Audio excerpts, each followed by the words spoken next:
어느 카페에 올라온 글을 하나 먼저 좀 소개를 하려고 합니다. 글 제목이 이렇게 되어 있더라고요. 반드시 손해보는 일. 이거는 반드시 손해보는 일이니까 이 일은 하지 말아라, 그런 의미겠죠. 손해보는 일 하지 말아라. 그러면서 세 가지 반드시 손해보는 일이 나와 있는데, 첫째, 아내와 싸워 이기면 반드시 손해를 본다. 마음에 절절히 와닿습니다. 제가 제 아내하고 싸워서 다퉈가지고 이겨봤자 남는 게 하나도 없더라고요. 아내와 싸워서 이기면 반드시 손해를 봅니다. 형제님들 왜 아멘 안 하시죠? 예. 싸워서는 반드시 손해를 보게 돼 있어요. 두 번째는 공권력과 싸워서 이기면 반드시 손해를 본다. 그러니까 국가의 그 정해진 권력에 싸워가지고 이겼다라고 해서 내가 이겼다라고 좋아할 게 하나도 없는 게 반드시 거기에 대한 대가를 치르게 되어 있어요. 그래서 경찰이나 뭐 검찰이나 이런 데를 싸워 이기겠다 생각하지 하면 안 된다라는 얘기를 하고요. 세 번째는 하나님의 뜻과 싸워서 이기면 반드시 손해를 본다라고 되어 있습니다. 아마 하나님의 뜻을 얘기한 거 보니까 이 사람이 크리스찬이 아닐까라는 생각은 들어요. 그런데 이 얘기를 들으면서 세상에 손해보는 일 하면서 살지 말아라 라는 의미에서 이런 일들은 꼭 피해야 한다라고 얘기를 했던 것 같은데, 나름대로 와닿는 이야기라고 생각을 합니다. 요즘 사람들을 보면 뭐 의리, 우정, 뭐 약속, 뭐 배려, 이런 말들이 별로 의미 없는 말인 것 같습니다. 그만큼 살기가 팍팍하니까 그렇겠다라고 생각이 들기도 하지만, 그래도 남을 배려하고 먼저 생각하면서 살아가는 모습보다 본인을 챙기고 본인을 생각하기에 급급한 모습들을 많이 보는 것 같아서 좀 씁쓸한 그런 마음이 들기도 합니다. 항상 상대방을 바라볼 때 이 사람이 나한테 득이 될 것이냐 손해가 될 것이냐 그러한 천으로 많이 보게 되면은, 사람을 바라볼 때 잘 되면 내 탓, 안 되면 잘못되면 저 사람 때문에 라고 남 탓, 이렇게 이율배반적인 행태를 우리가 보이게 되는 것 같아요. 제가 볼 때는 뭐 10년 전, 20년 전만 해도 조금은 그래도 상대방을 먼저 배려하고 내가 조금 손해보고 말지라는 생각으로 사람들이 그런 마음으로 살아왔던 것 같은데, 요즘 사람들은 어제 같이 웃다가도 어떤 일로 인해서 그 일이 나한테 손해가 되고 나한테 뭔가 해가 된다 생각하면 오늘 바로 얼굴을 바꾸고 화를 내면서 원수지간이 될 수 있는 아주 희한한 세상에 지금 살고 있지 않나, 저는 생각해 봅니다. 과연 그럼 이런 모습들 때문에 이 시대를 원망만 하면 될 것이냐? 저도 이제 50이 넘어가지고 나이가 들어가면서 삶을 바라보게 될 때요, 사람들의 모습 속에서 가장 참기 힘들고 보기 힘든 일이 뭔가 하면 그 중에 하나가 사람들이 서로가 이렇게 만나고 함께 하는데 그런 인간관계가 아까 말씀드린 가벼운 서로와의 이익을 위해서 이렇게 맺어지는 그런 관계들을 보면 사람과 사람 사이의 만남은 그런 게 목적이 아닌데 라는 생각이 들기 때문에 참 마음이 좀 안 좋고 좀 보기가 안 좋은 그런 모습들이 있습니다. 사는 게 100m 단거리 같지 않고 어떻게 보면 42.19km 달리는 마라톤과 같이 이렇게 긴 장거리 레이스와 같아서 요즘 세상을 사는 걸 이렇게 좀 본다 그러면 좀 그렇게 장거리를 달려간다, 마라톤을 뛴다라는 생각으로 사는 사람들보다 앞에 있는 내 이익을 위해서 그냥 무조건 앞만 보고 뛰어가는 100m 달리기 선수, 스프린터와 같은 그런 모습으로 인생을 사는 사람들이 많지 않나라는 생각을 좀 하게 됩니다. 느림의 미학보다는 스피드를 많이 강조하다 보니까 사람들과의 관계도 개인적인 이익의 관계가 딱 끝나면 그걸로 끝나는, 그냥 빨리빨리 정리하고 빨리빨리 해결하는 그러한 관계들로 많이 갔던 것 같아요. 모든 세상의 이치가 과정이 없이 결과를 낳지는 못합니다. 그렇기 때문에 우리가 그 과정을 만들어가는 것을 좀 중시할 필요가 있는데, 그 과정 속에 조금 더 배려하고 조금 더 사랑하고 조금 더 내가 손해볼 수 있다라는 마음으로 살아갈 수 있다면 그 과정을 통해서 좋은 삶의 결과들을 얻지 않을까라는 생각을 좀 해봅니다. 그런 의미에서 오늘 본문이 우리에게 아마 새로운 도전을 주고 또 격려를 주고 힘을 줄 수 있는 그런 이야기가 아닌가 생각해 보게 되는데요. 오늘 본문에 보면 많은 장로들이 지켜보는 앞에서 돈 조금 손해보지 않겠다고, 물질적인 손해를 보지 않기 위해서 엘리멜렉 가문에 먼저 기어온 물을 자로서의 책임을 회피하는 친족, 그 이름 아무개가 등장을 하고 있습니다. 친족 아무개는 엘리멜렉 가문에서 가장 먼저 기업을 물을 책임을 가진 그러한 사람이었는데, 그 책임과 권리가 있었음에도 불구하고 상속자 룻 때문에 엘리멜렉 가문의 땅을 사게 되면 자신의 것이 되지 못한다라는 것을 알게 되고 기업 물을 자로서의 그 권한을 포기하게 돼요. 7절에 옛적 이스라엘 중에는 모든 것을 물거나 교환하는 일을 확정하기 위하여 사람이 그의 신을 벗어서 그의 이웃에게 주더니 이것이 이스라엘 중에 증명하는 전례가 된지라 라는 말씀이 있습니다. 이 말씀은 신명기 25장 7절로 10절에 있는 율법의 말씀을 그대로 다시 해석해 놓은 건데요. 어떤 사람이 기업물을 자로서의 책임이 있다. 그런데 그 책임을 회피하게 되면 장로들 앞에서 그 사람의 신을 벗기고 침을 뱉고 그 다음에 그의 이름을 신을 벗기운 자야 이렇게 얘기하면서 칭하면서 이렇게 비난했다라고 해요. 이처럼 자기의 책임을 회피하는 형제에게는 엄청난 모욕이 주어졌던 거예요. 네가 같은 형제로서 책임을 회피하면 되냐라는 쪽에서 사회적인 도의적인 책임에 대한 그런 회피에 아주 많은 수많은 얘기들이 나왔던 거예요. 그런데 본문에서는 그런 얘기는 별로 나오지 않아요. 그 이유가 뭐냐면 이 엘리멜렉의 가문의 기업 물을 자가 형제가 아니라 친족이었기 때문에 그래요. 그래서 그런 데까지는 나와 있지를 않아요. 그럼에도 불구하고 스스로가 신을 벗어가지고 나는 기업 물을 자로서의 권리를 포기하겠습니다 라고 지금 얘기를 하는데, 8절에 이에 그 기업 물을 자가 보아스에게 이르되 네가 너를 위하여 살아 하고 그의 신을 벗는지라 라고 되어 있어요. 스스로 기업 물을 자의 권리를 포기함으로 신을 벗었습니다. 그래서 친척이기 때문에 다른 사람들에게 모욕을 당하지는 않았지만 사실 그때의 장면을 잘 그려볼 필요가 있습니다. 아마 여러 가지 많은 상황들이 있었을 거예요.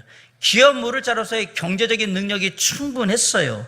그럼에도 불구하고 돈 손해 좀 안 보겠다라고 생각해서 친족의 의무를 망각하고 기업 물을 권리를 포기했을 때, 그리고 그 포기한 권리를 다음 사람인 보아스한테 네가 물어라 라고 넘겨줬을 때 이게 과연 얼마나 부끄럽고 창피하고 수치스러운 모습인가라는 얘기입니다. 당시 그곳에 많은 장로들이 있었는데요, 그 모습을 보면서 아마도 혀를 끌끌끌 찼을 거예요. 아이고 돈 몇 푼 아끼겠다고 저렇게 해야 될 일을 안 하고 라고 얘기를 했을 거예요. 그렇게 부끄럽고 창피하고 수치스러운 모습을 하고 부자가 되고 그 부자가 된 그 부를 자식들에게 넘겨준다고 생각을 해봅시다. 그게 정말 자랑스럽고 행복한 일이겠습니까? 그러지 않을 것 같죠. 그러나 목사님, 부끄럽고 창피하고 수치스러운 건 잠깐이고요, 내 자식들이 잘 먹고 잘 사는 부자가 되는 건 오래 가는 거예요 라고 생각하면서 그 일을 할 수 있는 사람들이 세상에는 많다라는 사실이에요. 사람들이 당시에 이렇게 기업 물을 자로서의 권리를 포기하고 신을 벗어서 자신의 권리를 포기한 사람들의 집을 지나갈 때는 뭐라고 했냐면 이 집은 신을 벗기운 자의 집이야 라고 얘기했대요. 바꿔 얘기하면 돈 몇 푼에 사람과의 신이, 그 다음에 지켜야 될 도리도 헌신짝처럼 내버린, 신을 벗겼다는 표현이 우리로 말하면 헌신짝처럼 그 신들을 내버렸다 이 얘기하고 똑같네. 그런 사람 집이야 라고 얘기하는 거예요. 그 동네에 그런 사람 집이 있으면 그 집이 가장 수치스러운 집이었던 거예요. 그런데 이 친족 아무개는 그 부끄러움과 창피함, 수치함이 문제가 아니라 내 돈 아끼는 게 더 중요했다 이 얘기입니다. 그래서 그 일을 했다라는 얘기예요. 우리는 이 이름 없는 친족 아무개처럼 돈 때문에 우리의 그리스도인으로서의 신앙의 양심, 우리의 믿음, 그리고 좋은 평판을 잃어버리는 그런 어리석은 일을 범하지 않기를 꼭 부탁드립니다. 돈 몇 푼에 그리스도인 다음을 우리가 잃어버린다면 우리가 하나님 앞에 어떻게 설 수 있을까라는 생각을 해보는 거예요. 어쨌든 모든 법적인 문제는 이미 절차적으로 다 끝났어요. 그래서 보아스가 장로와 사람들 앞에 이렇게 선포합니다. 9절 한번 같이 읽어봅시다. 시작. 보아스가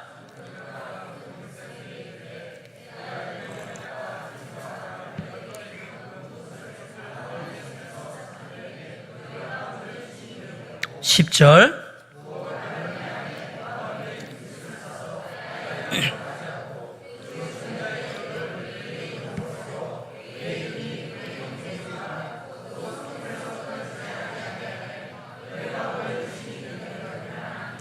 네. 보아스는 이제 자신이 기업 물을 자의 권리를 정식으로 양도받았고 자신이 룻을 아내로 맞이해서 자식을 낳게 되면 룻의 원래 남편이었던 엘리멜렉의 아들 말론의 이름으로 이 땅을 상속하게 줄 것이며, 그래서 엘리멜렉과 말론의 가문이 대가 끊어지지 않게 계속해서 이어질 수 있도록 내가 하겠다라고 선포를 합니다. 이 모습을 보면 보아스가 얼마나 사려 깊은 사람이고 신중한 사람인가, 그러면서도 아주 호탕한 사람인가를 알 수가 있어요. 정말 깔끔하게 아주 흔쾌히 내가 룻을 위해서, 아니 엘리멜렉 가문을 위해서 기업 물을 자로서의 책임을 다하겠다라고 지금 정확하게 사람들에게 선포하고 있습니다.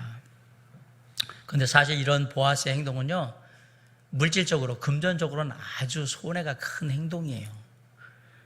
이전에도 계속해서 말씀드리지만 엘리멜렉 가문의 땅을 사봐야 보아스에게 좋을 건 하나도 없습니다. 남 좋은 일 시키는 일인 겁니다. 상속자 룻이 그대로 있고, 룻이 아직 젊은 나이라서 룻이 자녀를 낳게 되면 그 자녀가 이 엘리멜렉 가문의 땅의 상속자가 되어서 그대로 이 모든 것을 상속하게 되기 때문에 보아스의 땅이 되지를 않아요. 그런 상황이 되기 때문에 영원히 내 땅이 될 수 없는 걸 잘 알고 있어서 그런 사정을 너무 잘 알았던, 먼저 기업 물을 권한이 있었던, 권리가 있었던 그 친족 아무개는 그런 상황을 빤히 알기 때문에 나는 안 합니다라고, 내가 돈 손해보면서 그 짓은 못하겠습니다라고 해서 포기한 일을 보아스가 지금 하겠다고 얘기를 하고 있는 거예요. 보아스는 물질보다 사랑과 명예와 그리고 책임을 다하기를 원했던 겁니다. 무엇보다도 보아스가 이렇게 과감한 결단을 할 수 있었던 두 가지 이유가 있는데, 첫 번째 이유는 뭐냐면 보아스는 자신의 이익을 위한 삶보다 책임을 다하는 삶을 더 원했다라는 사실이에요. 약삭빠르게 이해타산을 따지고 계산을 하는 그런 인생을 사는 사람들과 오늘 본문에 나와 있는 보아스의 삶은 그 삶이 질적으로 완전히 다르다는 것을 우리가 알아야 합니다. 보아스는 이익보다는 책임을 다하는 삶을 살아야 한다라고 믿었던 사람인 거예요. 우리 룻기 3장 13절에 보면 보아스가 이렇게 얘기해요. 이 밤에 여기서 머무르라. 아침에 그가 기업 물을 자의 책임을 네게 이행하려며 하면 좋으니 그가 그 기업 물을 자의 책임을 행할 것이니라. 만일 그가, 여기서 말하는 그가는 친족 아무개예요. 그가 기업 물을 자의 책임을 네게 이행하기를 기뻐하지 아니하면, 돈 아까워서 안 하겠다라고 하면 여호와께서 살아계심을 두고 맹세하노니 내가 기업 물을 자의 책임을 네게 이행하리라. 분명히 보아스가 마음을 다해서 내가 책임지겠다고 의지를 분명히 보여주고 있습니다. 오늘날 우리의 문제, 아니 이 사회의 문제가 어디서 나옵니까? 서로의 책임을 회피하고 아무도 책임지려 하지 않는 그런 것 때문에 지금 책임이 문제가 돼가지고 나라가 이렇게 혼란스러운 거 아닙니까? 그 누구도 책임을 지려고 하는 사람이 없어요. 남편으로서 책임지려는 사람도 없고, 아내로서 책임지려는 사람도 없고, 부모로서 자녀로서 자기의 책임이 뭔지 그걸 왜 져야 되는지도 생각하는 사람이 없어요. 고용주로서의 책임이 무엇인지, 고용인으로서의 책임이 무엇인지 그 책임을 통감하는 사람들이 없단 말이에요. 지금 이 사회의 문제는 아무도 책임지지 않고 다 탓하는 데 문제가 있는 거예요. 누구 때문에 그렇다, 누구 때문에 이거 내 탓이다, 내 책임이다라고 얘기하는 사람이 눈을 씻고 찾아봐도 없어요. 그래서 이 사회가 혼란한 거예요. 이스라엘에서는 책임을 회피하고 책임을 지려 하지 않는 사람을 사회에서 가장 악한 사람으로 간주를 했습니다. 13세기 이탈리아의 시인이자 신앙인이었던 단테가 쓴 신곡이란 책에 보면 지옥의 가장 밑바닥에 처하는 가장 나쁜 사람이 누구냐? 두 사람인데요. 그 첫 번째는 배신자고 두 번째는 책임을 회피하는 사람이 가장 나쁜 사람이었어요.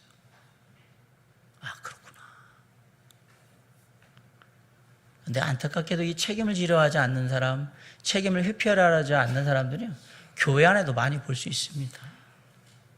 입으로는 살아계신 하나님의 영광을 위해서 제가 살겠습니다라고 많이 고백을 하지만 정작 복음을 위해서 자신의 가진 삶과 시간과 물질과 수고를 들여서 그렇게 살아야 합니다.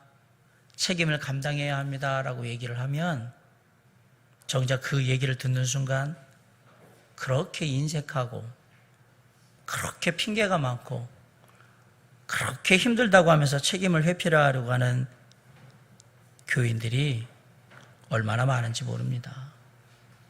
이런 사람들은 직분을 주어도 그 직분의 책임을 절대 다하지 않을 겁니다.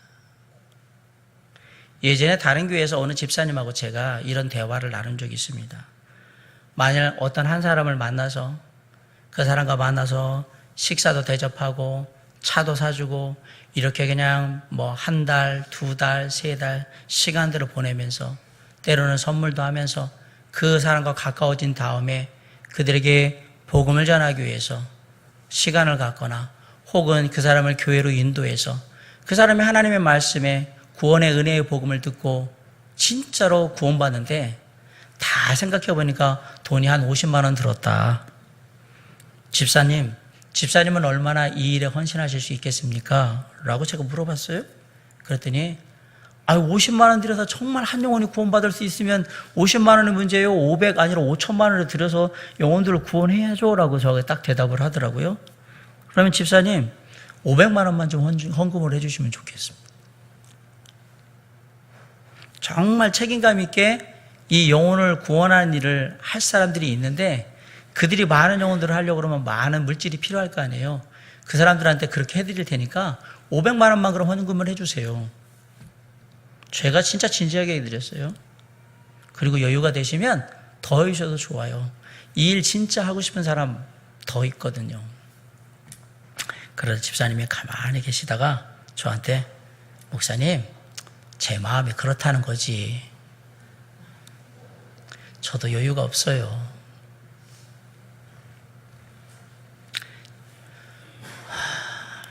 진짜 여유가 없을까요? 만약에 이 답이 정답이라면 목사님 제가 진짜 지금은 물질적인 여유가 없어서 많이는 못하겠지만 그런 사람이 있으면 이번 주라도 제가 50만 원이라도 제가 헌금을 할 테니까 그분한테 드려서 그 영혼에서 마음껏 복음 전하는 데 쓰라고 하세요 라고 했을 거예요. 그렇죠? 이 얘기는 그건 내 책임이 아닙니다. 누가 영혼을 구원하면 구원하는 거 말면 많은 거지 내가 그 돈까지 희생하면서 왜 그 책임을 지겠습니까? 라고 얘기하는 거로 저는 들립니다. 다시 한번 말씀드리지만 이 사회에서 일어나고 있는 많은 혼란의 원인 중에 하나가 바로 자신의 책임을 회피하는 사람들 때문에 이런 일들이 벌어지고 있다는 사실을 잊으시면 안 됩니다. 구약 시대의 당시의 말로 그대로 표현하면 이런 사람들은 신을 벗기고 침을 뱉어야 할 사람들이 우리 주변에 많다 이 얘기예요. 사랑하는 성도 여러분, 저와 여러분은 하나님 앞에서 책임을 다하는 삶을 살고 있으십니까? 오늘 본문의 보아스를 보면요, 하나님 앞에서 자신에게 맡겨진 책임을 끝까지 다하는 하나님의 사람으로 나타나고 있습니다. 내가 기업 물을 자의 책임을 네게 이행하리라. 3장 13절에 이 말을 하기 전에 앞에 뭐라고 얘기하냐면 여호와께서 살아계심을 두고 맹세하노니, 내가 이 기업 물을 자로서의 책임을 다하는 것은 하나님 앞에서 책임을 다하는 것입니다 라고 고백하는 거예요.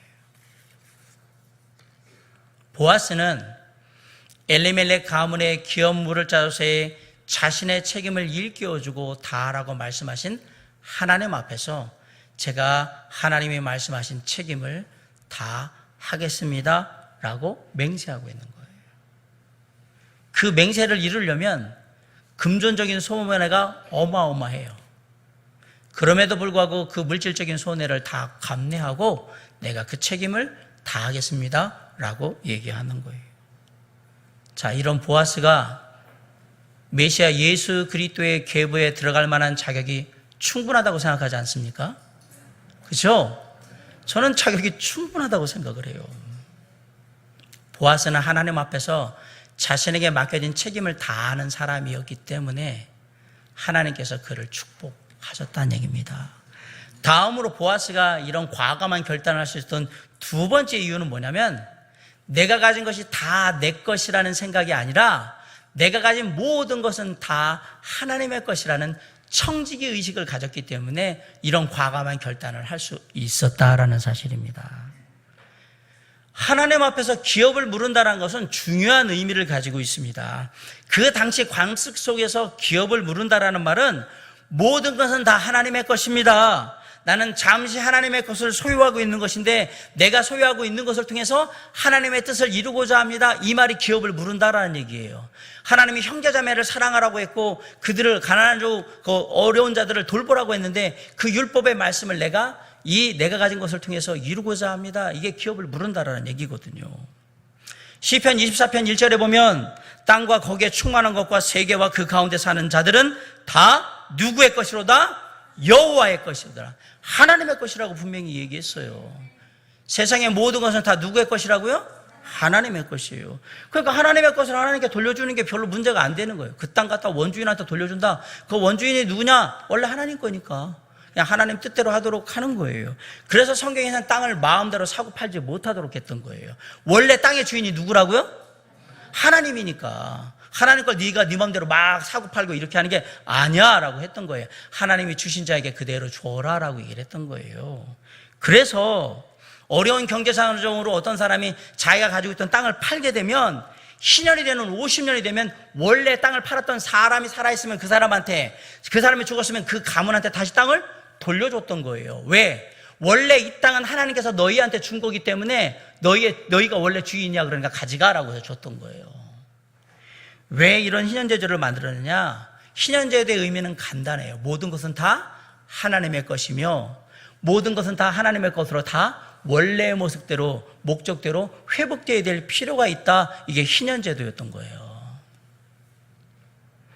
이런 모든 것은 다 하나님께로 말미암는다는 청지기의 물질관을 가지고 보아스가 가지고 있기 때문에 그 일을 보아스는 감당할 수 있었던 거예요. 이거 내 게 아니라 하나님 거니까. 그럼 보아스만 그랬느냐? 아닙니다. 이스라엘 백성들의 건강한 신앙을 가진 사람들은 모든 게 다 주께로 말미암는다는 청지기 의식을 가지고 살았습니다. 이스라엘 백성들이 다윗 시대에 성전을 건축하기 준비하면서 즐거운 마음으로 성전 건축을 위한 필요들의 물질들을 다 모았는데 그 마음으로 하나님 앞에 헌신한 그 준비가 다 끝났을 때 다윗 왕이 모든 준비를 마치면서 이런 청지기의 마음을 하나님께 이렇게 고백을 해요. 역대상 29장 13절로 14절에 보면 우리 하나님이여 이제 우리가 주께 감사하며 주의 영원한 이름을 찬양하나이다. 나와 내 백성이 무엇이기에 이처럼 즐거운 마음으로 드릴 힘이 있었나이까.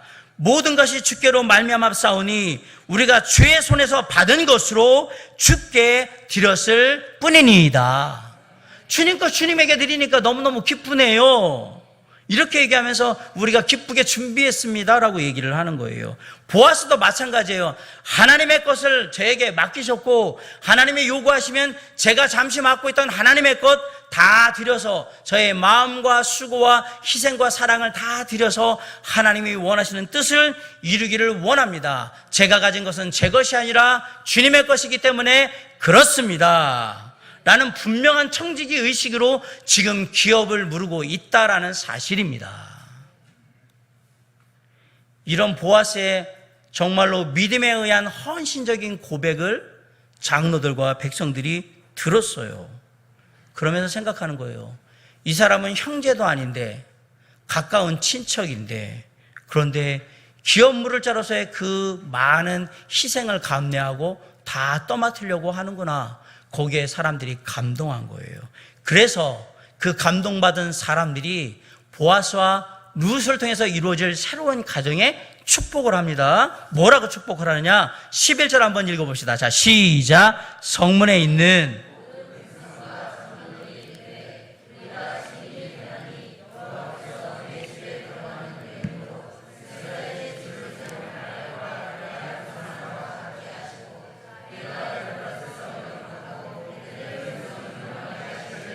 12절.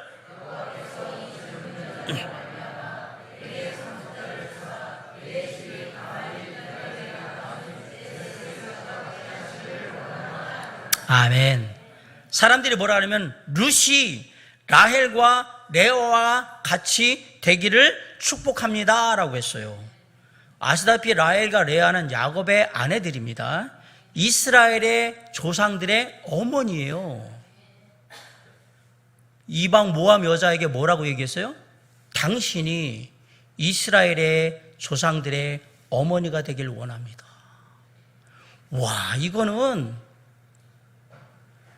필리핀 여자한테, 저기에는 베트남 여자한테 당신이 우리나라의 영분이 되길 원합니다, 이렇게 얘기한 거랑 똑같은 얘기예요. 지금 이 얘기는 여자에게 할 수 있는 가장 큰 찬사이며 가장 큰 축복의 말이에요. 당신이 레아와 라헬 같이 되면 좋겠습니다. 또 뭐라고 그러냐면 에브랏에서 유력하고 베들레헴에서 유명하게 되기를 원합니다라고 했는데, 에브랏은 베들레헴의 옛날 이름이에요. 그럼 이게 무슨 말이냐? 과거 에브랏에서도 하나님 안에서 잘 나가는 축복받는 집안이었듯이 현재 베들레헴에서도 하나님 안에서 잘 나가는 축복받는 집안이 되기를 원합니다, 이렇게 얘기한 거예요.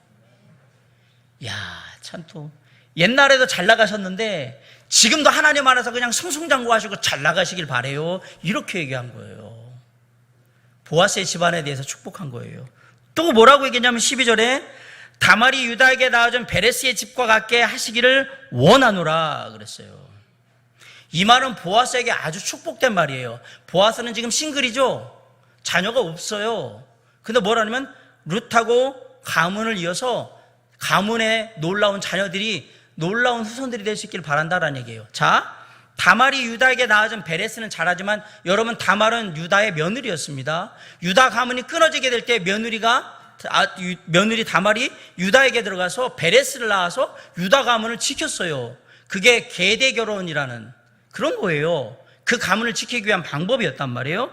그래서 유다 가문이 명문 가문으로서 그 명맥을 유지하게 되는데, 그 일로 인해서 유다 가문이었던 동일한 누가 왔냐? 보아스가 온 거예요. 보아스가 유다 가문이거든요. 그러니까 다말이 베레스를 낳지 않았다면 보아스는 있습니까, 없습니까? 없어요. 근데 지금 보아스 가문이 끊어지게 생겼어요. 사실 보아스가 싱글이고 자녀가 없었잖아요. 근데 이제 뭐라고 그래요? 보아스, 당신이 룻과 가정을 이룰 때 거기에 자녀가 나와서 그 자녀가 계속해서 명문 유다 가문을 이어가길 원합니다라고 얘기를 한 거예요. 정말 축복의 말이에요. 이 얼마나 아름답고 축복스러운 모습입니까? 그런데 이 상황 가운데서 우리가 절대로 잊지 말아야 될 하나의 사실을 기억하셔야 합니다. 어쨌든 보아스는 세상 사람들이 보기에는 손해보는 짓, 바보 같은 짓, 가장 어리석은 결정을 한 사람이란 말이에요. 엄청 돈이 손해보는, 아주 많은 물질적인 피해를 보는, 손해를 보는 그러한 결정을 한 거예요. 남 좋은 일 시키는. 보아스가 복받았다가 중요한 게 아니라 보아스가 그렇게 하나님의 축복을 받기 위해서 무엇을 감내했느냐를 잘 생각하란 말입니다. 책임을 다했고 그 어마어마한 돈을 들여서 그 엘리멜렉 가문의 땅을 다 사서 다 돌려준 거예요. 자기 거로 자기가 그 희생을 했기 때문에, 청지기의 의식으로 그 희생을 했기 때문에 하나님은 보아스를 축복하신 겁니다. 물질적으로는 큰 손실이었지만, 그러나 이 선택은 보아스의 전체의 삶을 다 돌아볼 때 가장 탁월한 선택이었습니다. 아멘? 가장 좋은 선택을 한 겁니다. 보아스의 바보 같은 사랑이 하나님 안에서는 가장 탁월한 선택, 가장 좋은 결정이었단 말입니다. 그런데 어째 이 모습이 우리에게 익숙하게 다가오는 것은 이런 보아스의 바보 같은 사랑의 선택이 영적인 보아스 대신 예수 그리스도가 우리를 구원하신 그 선택과 많이 닮아 있다는 사실이에요. 하나님 대신 예수 그리스도께서 굳이 하늘의 보호자를 버리시고 인간의 몸을 입고 이 땅에 오셔서 저와 여러분 같은 별 볼 일 없는 사람들을 위해서 십자가에 우리의 모든 죄를 다 지고 가셔서 남들 보면 제대로 신앙생활도 제대로 못하고 뭔가 기대치에 늘 못 미치는 그런 모습을 보이는 우리인데도 불구하고, 그렇게 할 게 뻔한 우리인데도 불구하고 굳이 우리를 사랑한다고 그렇게 얘기하시면서, 내가 너를 사랑하노라 얘기하시면서 그 모든 거 다 지고 십자가에서 돌아가시잖아요. 세상 사람들이 보기에는 저와 여러분을 향한 예수 그리스도의 십자가의 사랑의 선택은 정말 어리석은 바보 같은 사랑이며 바보 같은 선택이에요. 그러나 그것은 예수 그리스도 하나님이 하실 수 있는 가장 좋은 선택이었어요. 아멘? 그래서 우리가 있는 거예요. 그 모습이 보아스의 모습과 별반 다르지 않아요. 그래서 예수님이 십자가에서 돌아가신 거예요. 바보같이 내가 뭐라고, 나 같은 사람이 뭐라고 나 하나 살리시자고 나의 모든 죄와 허물을 다 지고 왜 몸소 십자가에 달려 죽으시냔 말이에요. 정말 바보같이. 그런데 그 사랑을 우리에게 주님이 보여주셨어요.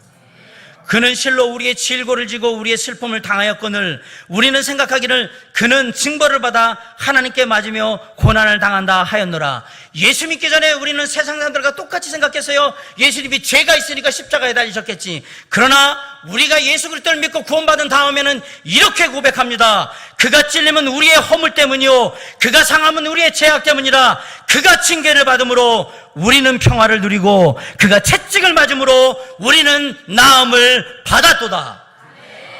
이것이 바보 같은 사랑을 보이신 예수 그리스도의 가장 탁월한 선택의 결과였던 거예요. 바보 같지만 바보 같지 않은 그 예수님의 사랑이 있기 때문에 우리가 있었던 거예요. 바보 같지만 바보 같지 않은 보아스의 그 사랑이 있었기 때문에 룻이 있었고 다윗 왕이 있었고 그 계보에서 메시아 예수 그리스도가 올 수 있었던 것입니다. 그래서 하나님은 바보 같지 않은 사랑을 한 보아스를 인정하신 겁니다. 꼭 기억하셔야 합니다. 돈 몇 푼 손해보지 않으려고 나름 계산기 두드려서 똑똑한 인생 살려고 했던 먼저 기업 물을 자의 책임을 가진 사람은 그 이름이 분명히 있음에도 불구하고 성경에 그 이름도 없는 아무개라고 불리고 있다는 사실을, 그 누구도 그가 누군지 모르는 알 수 없는 사람, 존재감 없는 사람, 별 볼 일 없는 사람, 아무개로 불리고 손가락질을 당했다는 사실을 잊으시면 안 됩니다.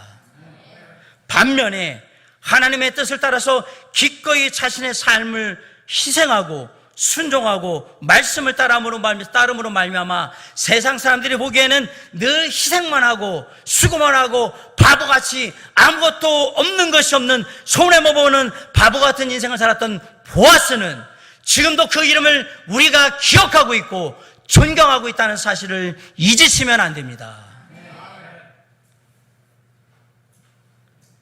자신의 책임을 회피하고 모든 것을 다 내 거라고 생각하는 사람을 하나님은 철저히 무시하십니다.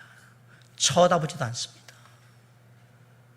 그러나 하나님 안에서 맡겨진 자기의 책임을 기꺼이 생각하고 자기가 가진 모든 것 다 내 것이 아니라 하나님이 나에게 허락하신 것이라는 청지기 의식을 따라서 그 모든 책임을 감당하는 데 희생하고 헌신하고 수고하는 사람들을 하나님은 철저히 인정하신다는 사실이에요. 하나님이 나 같은 존재, 나를 아신다는 게 얼마나 축복된 일입니까? 얼마나 영광된 일이에요. 저는 문재인 대통령이 저를 아는 것보다 하나님이 나를 안다는 사실이 너무너무 행복하고 즐거워요.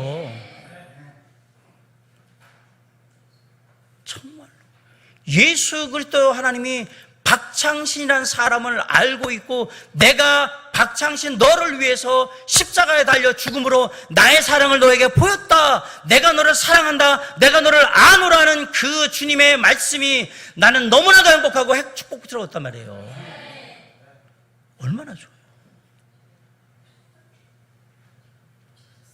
하나님이 보아스를 아셨어요. 보아스를 인정하셨어요. 그리고 하나님이 보아스를 이끄셨어요. 그리고 보아스를 통해서 다윗 왕이 태어나게 하셨어요. 그리고 더 놀라운 것은 그 다윗 왕의 계보 속에서 메시아 예수 그리스도가 오게 하여 보아스의 가문이 메시아의 계보에 그 이름을 올리게 해 주셨어요. 놀랍게 이방 여인 룻과 함께. 이보다 더 큰 세상의 영광이 어디 있습니까? 이보다 더 큰 하늘의 축복이 어디 있습니까? 사랑하는 성도 여러분, 세상이 볼 때 보아스는 진짜 바보 같은 사랑을 한 주인공일지 모르겠지만, 하나님 보실 때 보아스는 세상에서 가장 지혜로운, 가장 탁월한 선택을 한 하나님의 사람인 겁니다. 오늘 이 아침에 저는 이 말씀을 하고 말씀을 마치려고 합니다. 우리도 보아스처럼 하나님의 나라와 그분의 의를 위하여서, 주 예수 그리스도의 십자가의 은혜의 복음을 전하는 일을 위하여서, 주님의 몸된 교회를 위하여서, 하나님이 사랑하시는 잃어버린 영혼들과 함께하는 형제자매들을 위하여서 기꺼이 내게 맡겨진 책임을 통감하고 그 책임을 다하기 위해서 내가 가진 크고 작은 모든 것 다 내 것이 아니라 주님의 것이라는 청지기 의식을 가지고 기꺼이 나누고 베풀고 희생하고 헌신하고 수고함으로 보아스처럼 하나님의 축복의 사람으로 언제나 기억되고 언제나 존경받고 그 이름이 하나님 앞에 불리게 되는 그러한 저와 여러분이 될 수 있기를 주님의 이름으로 간절히 축원합니다. 기도하시겠습니다.